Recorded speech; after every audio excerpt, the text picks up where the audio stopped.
Hey, how you doing? Let me clear my throat.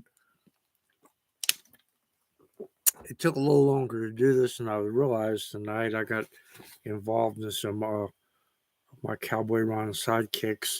That's on my blog site. We're going to talk about that after we do the news and show you how to navigate cowboyron.com so you can go those things that's of interest to you right away and not waste your valuable time. Your time is important to you and it's important to me, so here we go. The Federal Motor Carrier Association, federal government, seeks comments on 18 to 20-year-olds apprenticeship rules. Well, when I started driving, you had to be 24. They waived my my age. I was 23 and a half, and they waived my weight. I only weighed 117 pounds. I think this is going to have to be done very carefully.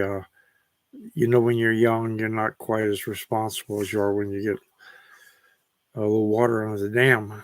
But maybe local or assigned routes, perhaps going from Old Pig Out City, maybe Flagstaff to Albuquerque and back, where they would be under more constant supervision until they've proven themselves, at least for the first 6 months.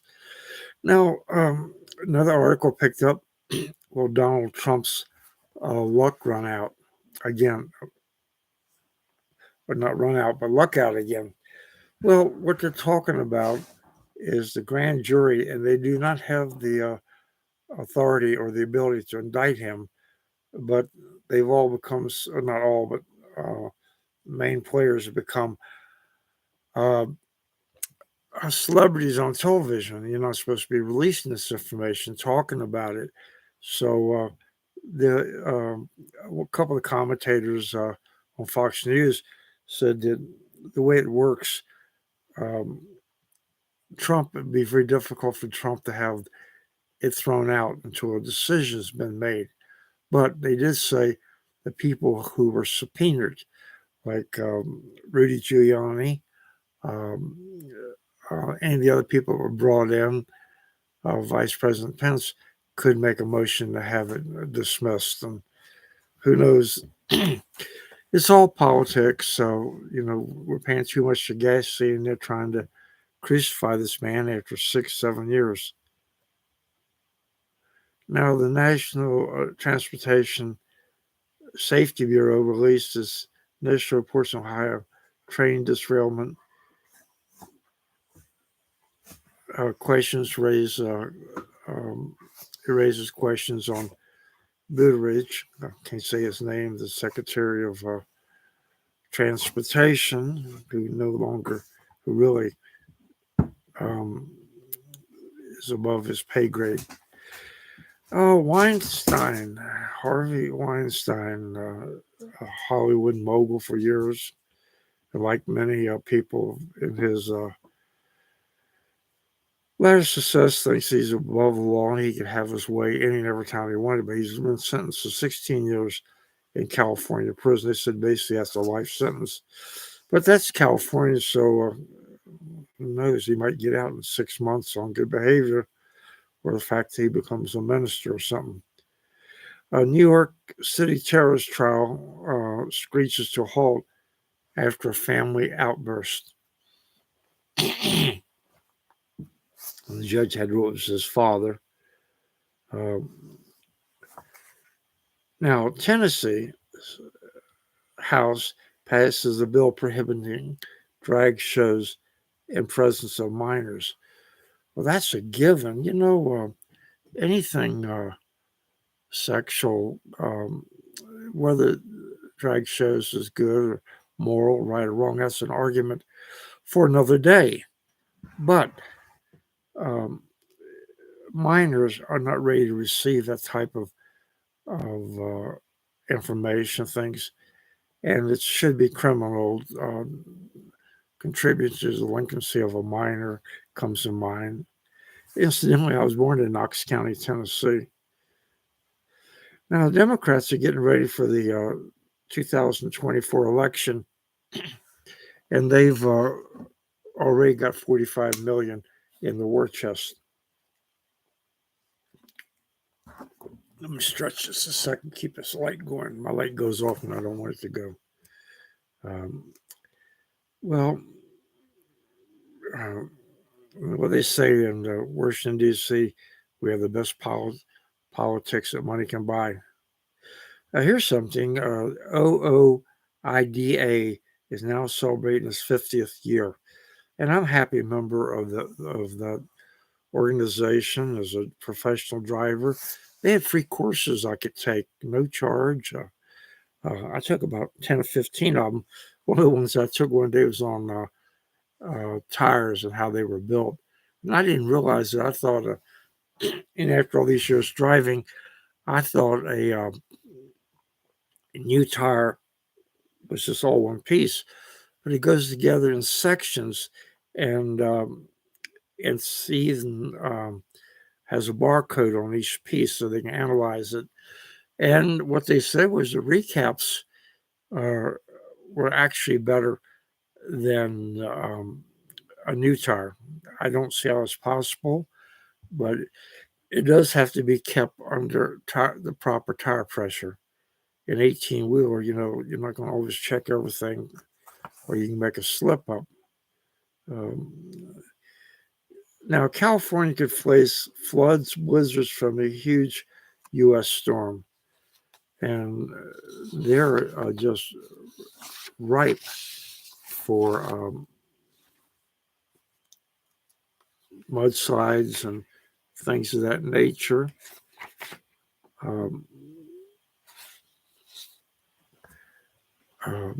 They've had so many fires, and they got so much raw ground that's ready to slide. Now, here's something. You remember how they investigated Trump, that Russia tried to control the election, that Trump was their man, and after 6 years, we find out that was just a bunch of BS. But it has been verified that Russia's President Putin and the opposed leader of Afghanistan were among the top gift givers to President Joe Biden. Also, officials say there's no evidence that Ukraine is misusing U.S. assistance money. Well,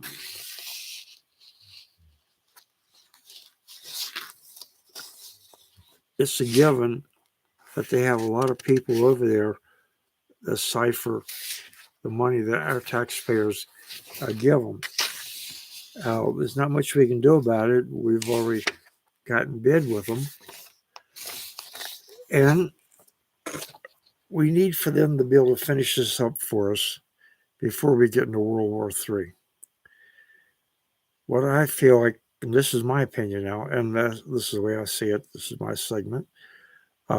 What I feel like that would be the best way to go at this is to keep giving them money, let our intelligence gather up who's siphoning the money off, and when the war is over with, if they've done at least a third or 2/3 of what we give them went to the fat cats, when they come to us to help rebuild their country, we should give them a list of whoever stole that money and tell them, go get that money first, then come back and we'll talk about it. I wish them the best of luck. I do believe that if Russia takes Ukraine, then he'll go someplace else next, or if not, China will do it. And so evil has to be stopped, and it'd be nice if it gets stopped before we have to put boots on in the field. Although we have started sending a small amount of troops over to Taiwan. And that's how we got in the Vietnam War. They were visors. You shoot a couple of visors, you shoot some of them, and next thing you know, you've got a war going. Now, I told you I wanted to talk about my blog site. It's cowboyron.com. Works really nice. Has about 20 categories. As I mentioned earlier, we have a news store on there. It's under two different categories, and I've added more merchandise today. But one of my favorite parts of that is called Cowboys and Sidekicks. And you go right up on the category bar, you'll find it. Or over on the right, there's a little glass mirror. You can type anyone's name, Roy Rogers, Gene Autry, or something come up. But um, I promised we were going to do this tonight, but I had many more than I realized. I just keep adding them. So let's go. I got 2 or 3 pages of them right here. Let's see. Knock my bottle of water over. Okay. Got Roy Rogers, and we just did a series on Radio Country 90.1 FM, Snowflake Hill, Arizona. That shows 3 times a week. But Roy Rogers was from Ohio, born Leonard Sly, became a country and western song, formed the Sons of the Pioneers, went to Hollywood, met Dale Evans, fairy tale love story, became king of the Cowboys. That's an interesting story. He became king of the Cowboys because he needed a stage name. You know, movie actors don't generally use a real name. Leonard Sly was not too much like a cowboy. Someone suggested Leroy Rogers, and Roy said no. He didn't like it. Someone said, "How about Roy Rogers?" And someone else spoke up, says Roy in German means king, and that's where the king of the Cowboys was born. Now, Dale Evans wasn't particularly impressed with him at first, and she'd already been married twice, but she didn't know too much about horses, and they had some kind of movie with the female was riding the horse with high heels on. I don't know who dreamed that up, but Roy mentioned to her that not to be careful because she hit the horse, it could go into dead run. And you know what? She pretty well told him that to mind his own business. And before it was all was said and done, she hit that horse in the ribs and off on a dead sprint.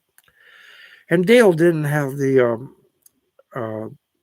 skills to get the horse stopped. And Roy put his trigger into a dead run and rode alongside of her, lift her off that saddle, just like you do in the movies.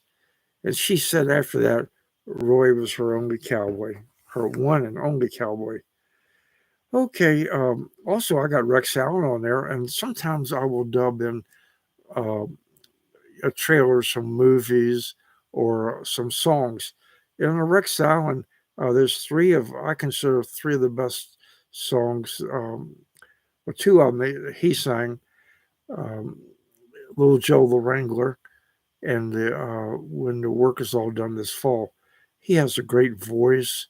No one could do this better than Rex.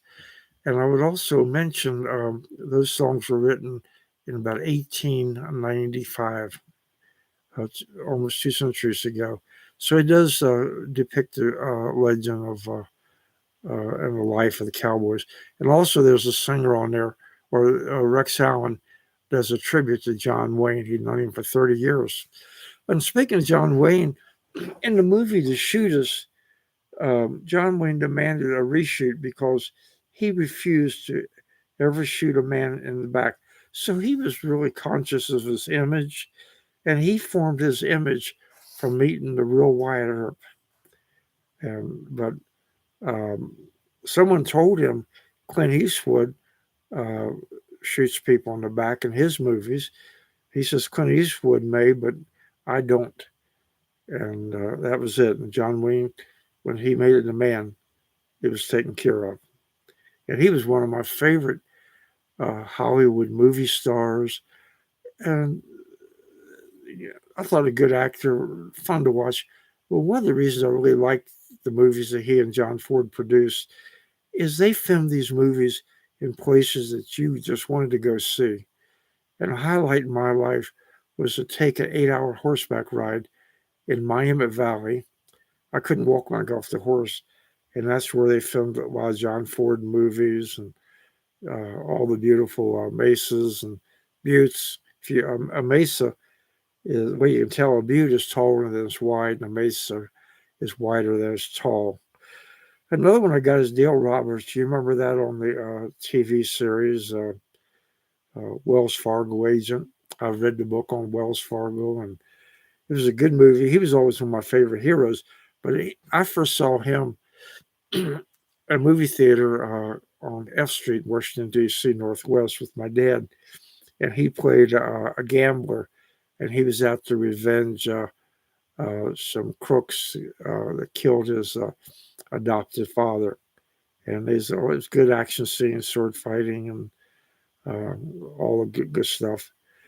Uh, Steve McQueen appeared on Dale Robertson's show one time, Tales of Wells Fargo, and he wanted to know why Roberts always kept his hat down a little bit. He says that was so people won't see I'm getting older, and I thought that was kind of clever. He appeared on Dynasty, but he only done 3 or 4 series. I listened to him on news one time, and he said he got off that program because before it was over with, everybody will never be taking their clothes off. Oh, now here's Randolph Scott. There was um, he dwarfed John Wayne one time as far as trying to move cowboys out all the time, and he made some really good cowboy movies. I think the last one he made was Ride to High Country.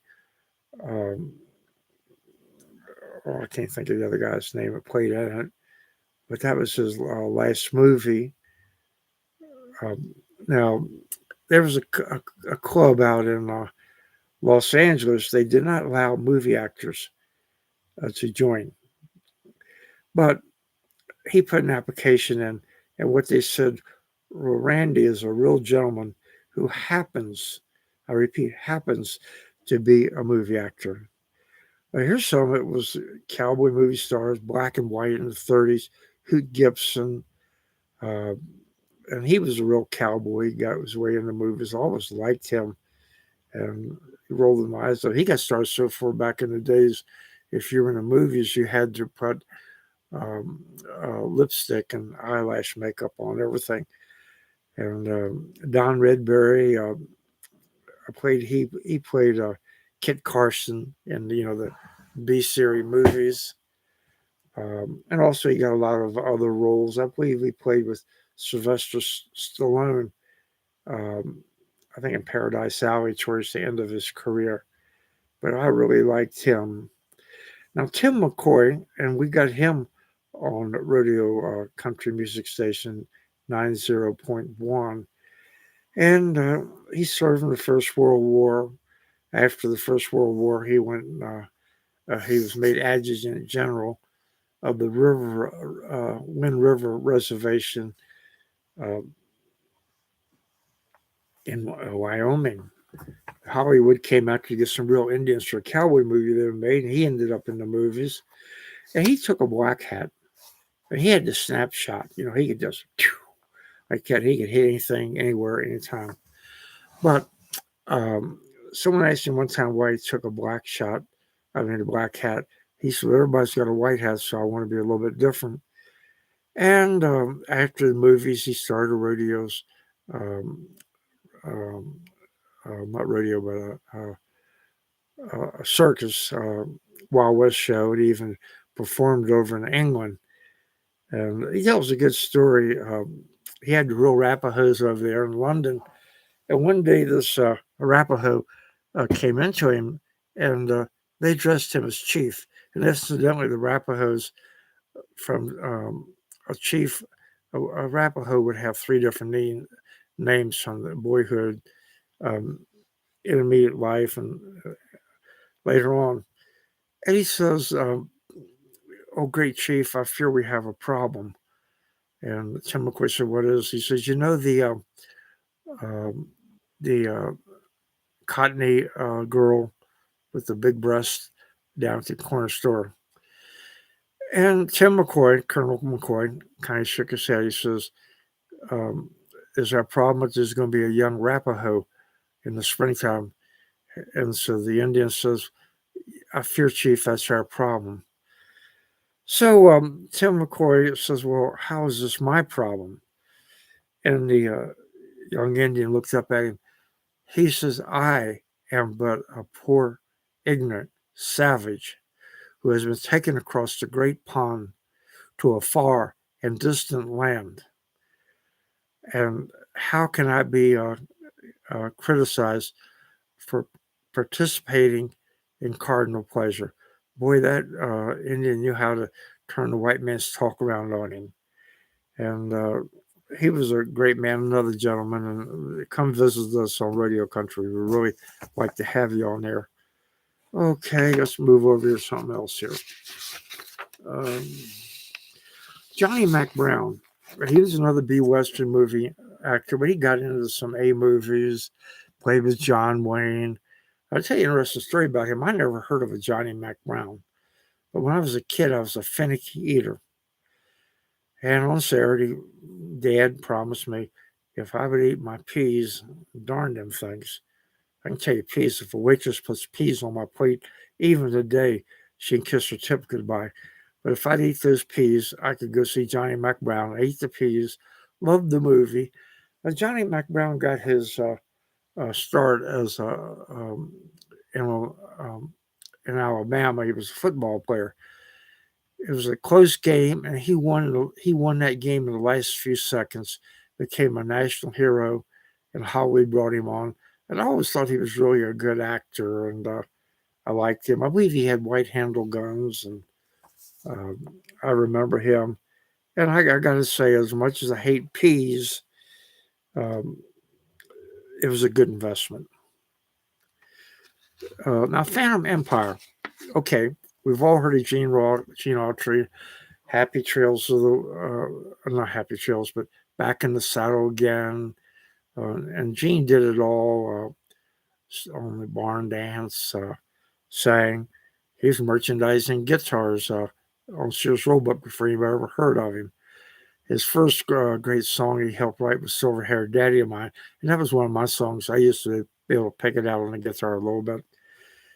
But he got out in Hollywood in a B Western movie. And The Phantom Empire was a series, 15 minutes, 20 minutes, something like that. And it's what we used to call cliffhangers. And that'd be a movie where, like in The Phantom Empire, he falls off a cliff, and you see him falling. And that's it. Says to be continued. Well, next week when they start out, you'll see him. He grabs a bush and hangs on to the champ, is able to get a rope over to him or something. Probably not too realistic, but good like that. And I visited Universal Studios in my travels, and that cave really wasn't a cave. It was just a hole in the ground. But Gene went down there and he fought the robots and did all kinds of things. And went on into made movies for many years, bomber pilot, owned I believe the Los Angeles A's, and a good business person. And when he died, he was worth $240 million. I was out playing with my ropes when I was giving a tour. I used to keep. That's where I learned to spin ropes on the National Mall in Washington, D.C.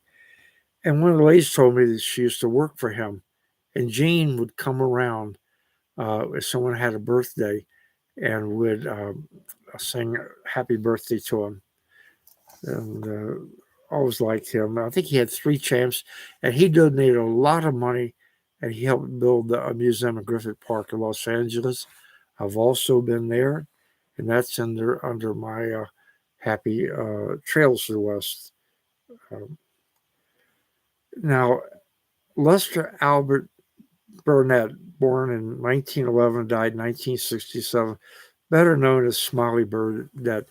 And for many years, he was Gene Autry's sidekick. Gene met him accidentally, and Smiley could actually play about 20 different instruments. wrote many songs for Gene, charged him $5 per song. But while Gene was away at war, um, being a bomber pilot, many other things, um, Smiley had to work for somebody else. So when Gene come back, he had to get a new sidekick. And I think Pat Buttram was his next sidekick. Incidentally, when you do these chase scenes, the sidekick really has to be a little better writer than the principal in the movie, because quite often they may be down a drainage ditch. It's not writing is not that easy. Um, okay, hey, here we go. Thomas Edward Mix, born in Thomas Mix, Tom Mix, born in 1880 and died. He was born in 1880. Got my death, I can't remember, but he was in Pennsylvania rodeos and good athlete. And Hollywood brought him on, and his horse was Tony. Um, um, um, and I can't remember the billing they had for Tony. And these horses generally got their own fan mail. Um, but he died in Florence, Arizona. I don't always mention this because I got sometimes I turn around, but he wrecked his car in Florence and right off I-10, about 60 miles east of Phoenix. And the suitcase came over the back. And he was drinking. The suitcase came over the back and broke his neck. And he was, towards his latter years, he was having problems with the Internal Revenue Service. And, but he was a part of our West, and of course, we're going to miss him. Okay, here's Walter Brennan. Now, Walter Brennan was an actor, but there's two different versions. He lost all of his teeth. One version, he got kicked by a horse. The other version, in a fight scene, the guy accidentally hit him and knocked all his teeth out. It must have been a strong man. I tend to believe it was probably the horse. But after that, he could play older people, had a unique voice, and he was Roy Rogers' sidekick, John Wayne's sidekick. Um, Jimmy Stewart, I just watched um, the Far North the other day, and a couple other ones with Jimmy and Walter Brennan. There's a cute thing in a Roy Rogers movie. No, it's not with him. Um, he went on to make Rio Bravo with John Wayne. I like that one scene where he's throwing dynamite up in the air and John Wayne is shooting them out. And John Wayne says, tie three of them together. And Walter Brennan says, what do you want to do? Blast them the king and come? And the Duke says, that's the general idea. Great movie, Ricky Nelson and Dean Martin. Some good songs in her. Now, Patsy Montana, I got her on my as 2 or 3 different categories. Songs to still make my day, cowboys and sidekicks. And she was famous for her yodeling. And probably her most famous song, at least it's my favorite, is I Want to Be a Cowboy Sweetheart. And she really, excuse me, my weight went out. She really did a great job. Really a great job in that song. It's one of my favorites. Now, Lew Wallace, he's part of our West. He's under my favorite heroes, cowboys and sidekicks. He was the governor of New Mexico. And among the things he did, he gave Billy the Kid a pardon for a while. I think he reneged on it. And, the truth, I've been to Billy the Kid Museum in Lincoln, New Mexico. It's a nice museum. If it's still open, do stop by and see it. But Billy the Kid never shot 21 people. Billy the Kid has 21 notches on a rifle in that museum, but the ladies said that he just took credit for anything. And most people feel like if he just went to Texas, he never would have been killed by Pat Garrett. Uh, but I was disappointed when they didn't give him a pardon about 2 or 3 years ago, posthumously. I mean, every movie actor has played. Seems like he's played his life. I think I'm the only one who hasn't played the life of Billy the Kid. But Hollywood, if you like to call me, I'm available. And Lou Wall was finished up with him. His probably most famous contribution, he wrote the book Ben-Hur, and that's been put into movies several different times. Probably the most famous is um, Charles Heston. I really loved that movie, and it really kept my attention. Okay, okay, a movie about Billy the Kid was done by a Red Ryder movie. Now, probably everybody thinks of Red Ryder as being Wild Bill Elliott, and he was my favorite by far. But he only performed about 11 or 12 of them. I think Rocky Lane did some of them, but I really liked his. And Robert Blake played Little Beaver, and I was really. They would open up a gigantic book, and Red Ryder and Little Beaver would step out. And one of the favorite lines in that movie is, "I'm a peaceful man." That's what Red Ryder will always say. But of course, they would end up with 10 or 15 fistfights in that movie. Red Ryder's originally, uh, I think, was a harder character, but I loved the movie. I wish they'd come back and start making movies with where the horse is important and you have a bond. I think it would really help the younger people out. Now, Pick Temple, I got him um, on my blog site, and please go visit it. Now, Pick Temple had a TV series, I believe, on Channel 5 in Washington, D.C. And he had a couple sponsors. My Heidi Bread was one of them, and my um, Giant Food. And he let the kids wrote in a song. He started out singing on top of Old Smoky. And he changed it over to Heidi, my favorite bread's Heidi. I hope it's yours too. And the kids wrote that song for him. And Pick, though, but he was actually a CPA, National Bureau of Standards. And he started out dressed like like Gene Autry and with the smiley shirts on. He really played some good songs. And each song that he would play, ballads, he would tell you a little story about it, like Jesse James. Jesse James, he robbed from the rich and he give to the poor, and with a moral song on that.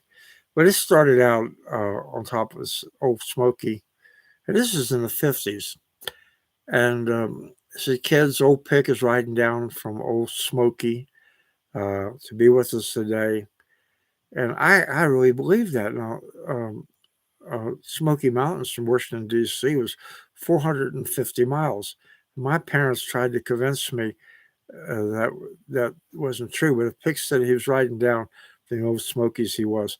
Another one of his sponsors was First Federal Savings and Loan, and they had a hop along Cassidy Savings Club, and I used to have a little bank, and on the center Hoppy's head, you could drop the coins in there and it would go down. And I was a member. I think you were a tenderfoot, and if you took $10 to bank, you became a wrangler, so on and so on. Um, um, let's see. Let's see. Now, Bass Reeves was a, a marshal at Fort Smith, not a and he was an African American man. And I've been to, he worked for Isaac Parker. And I've been to the courthouse. It's really a great tour. And the Park Service gives you so much information. They don't let you go up on the gallows, but they do let you go in the courthouse. And it's kind of eerie because he hung about 40 some people, Isaac Parker. But Back Reeves was a black man. And he pulled some people over one day, rode up to him, identified himself a marshal, and they said, "Well, if you're a marshal, you're the Lone Ranger," and they think that that's they try to get the dots together. That's where the Lone Ranger came from. He was quite clever. One time he was after a couple of young men, and they, I don't know, whether robbed the bank or something, I forget. But uh, he knew where they were staying with their mother. So he left his horse about 5 miles away and walked and ran. So when he got there, he was just exhausted. And the lady said she could put him up, but he'd have to sleep with the boys.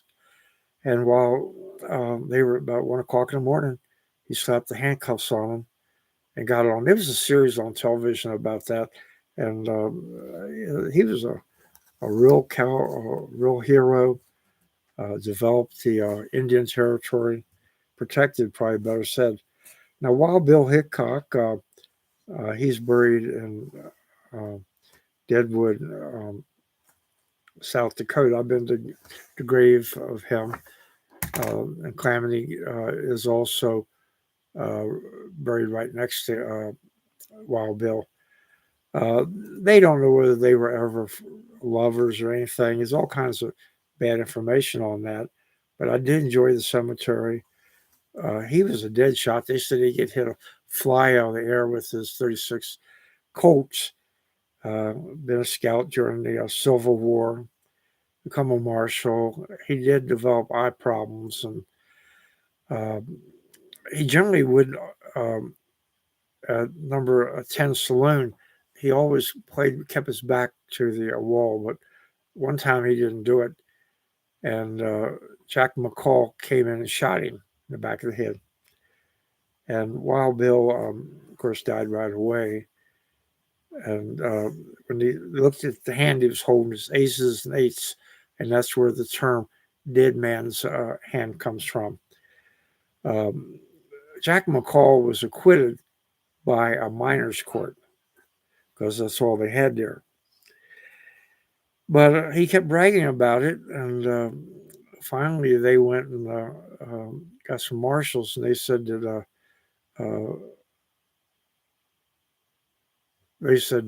Wild Bill was a